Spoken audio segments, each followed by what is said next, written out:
Nó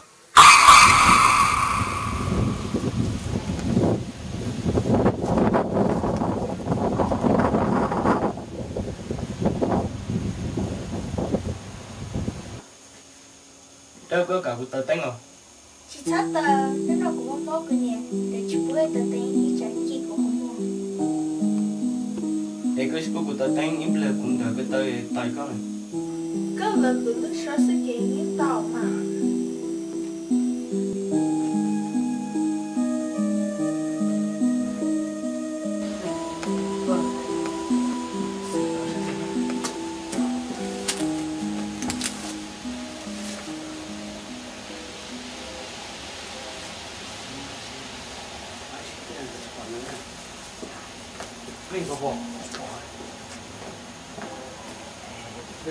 Sự chụp bỏ cứ về cá cũng muốn đẹp po. Là我去摸，không muốn tay sao? Để mấy chúng mình thì sao bay về, cái sự quan trọng nữa. Không nói sự quan trọng đấy.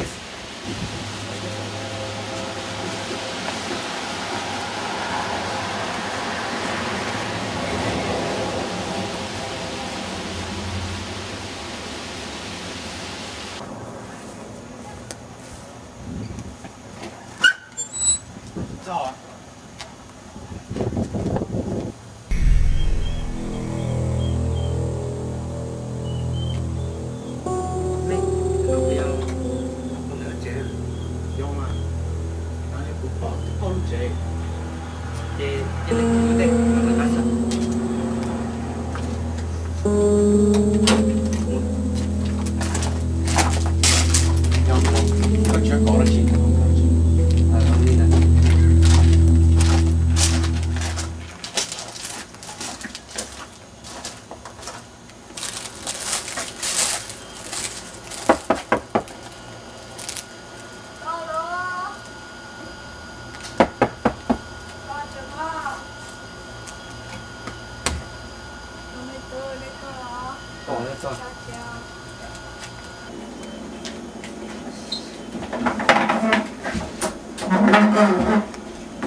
Tôi về để xã có ba sai thì có nhiều cứu khi mình tưởng câu đây.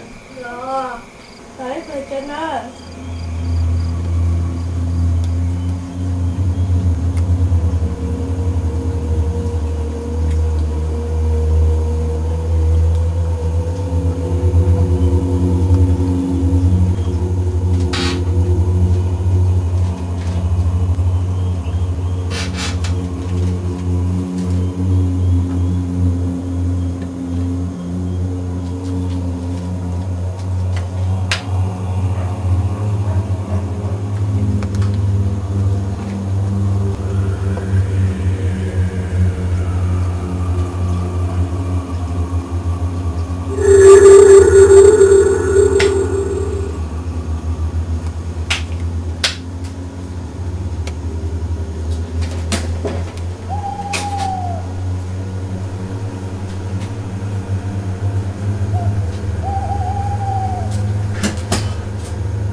Pada kutua bapak gue. Pada kutua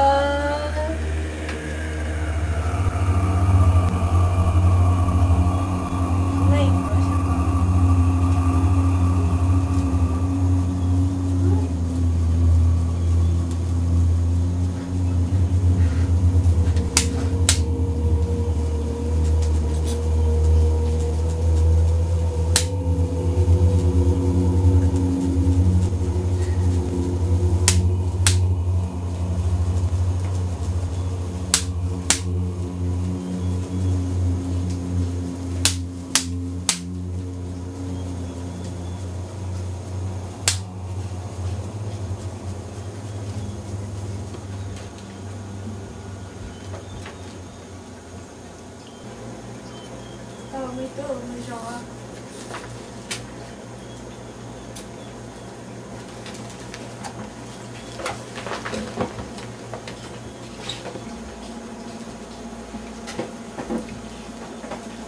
Ê, nhà tài có sai cứu trong nhà sư.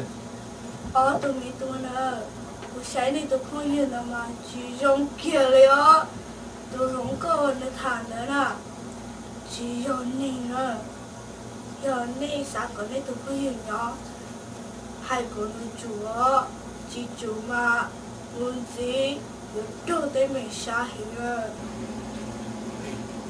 đi chờ lại hai đứa người ta cũng một trẻ Nhà tài lìa đều con như mà cứ bà trẻ có chó từ từ rồi cũng nhớ mà chỉ muốn từ từ rồi cũng nhớ nữa đi nè chỉ không á thôi không mà nó có tốt sai cơ lên đó đó vô mà nó là con ơi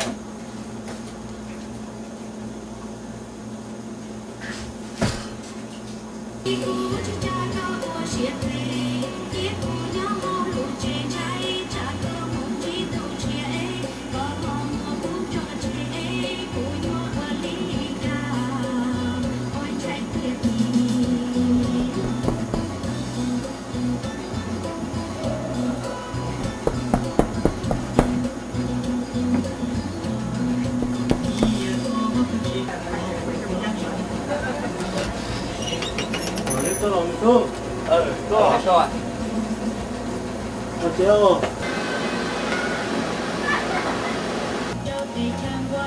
Số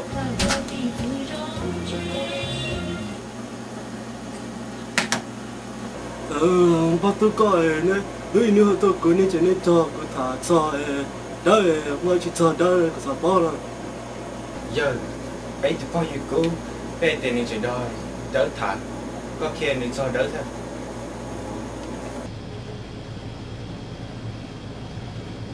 Đấy chứ, đi xe, ở trong thằng nó được. Đã chỉ tôi cho cổ bên nữa, mình chỉ có phá phá chơi, ở trong nhà những chuyện trai ta chỉ sản nó chơi nữa. Chỉ bỏ đi được kia, tôi cho cổ bên nữa nữa. Đó mà những lò tàu nước computer cũng là thầu y mình chỉnh nó nữa. Mình tôi cố, ở đi ra các thầy cho đỡ đi trả nào chơi lý cũng cho cá mà ở xuống tàu của con chỉ đỡ nhau đi thế này lúc đấy nước tụi đâu đâu cho nữa rồi về cũng chơi lý quả nữa nhớ online với tàu ship thả những player về của tàu mua lời thế vấn đề của tàu mua của tàu cho rồi đâu nữa hay thế do nên sản đâu của thả nó nếu chúng tôi lo chút xua của bé nữa nếu theo của cũng nhọn làm sư đó cả yếu tố không người ta là còn nó đi là cứ đi có hỏi mà cứ có chủ nhân chưa đỡ xỉa nữa thế do tại khi lấy khẩu để lấy tôi bảo cười với bà sai đỡ ra nữa bố đi mà giờ tại khi sáng gió bé mà tôi có con nó lấy tôi là được giờ với mũi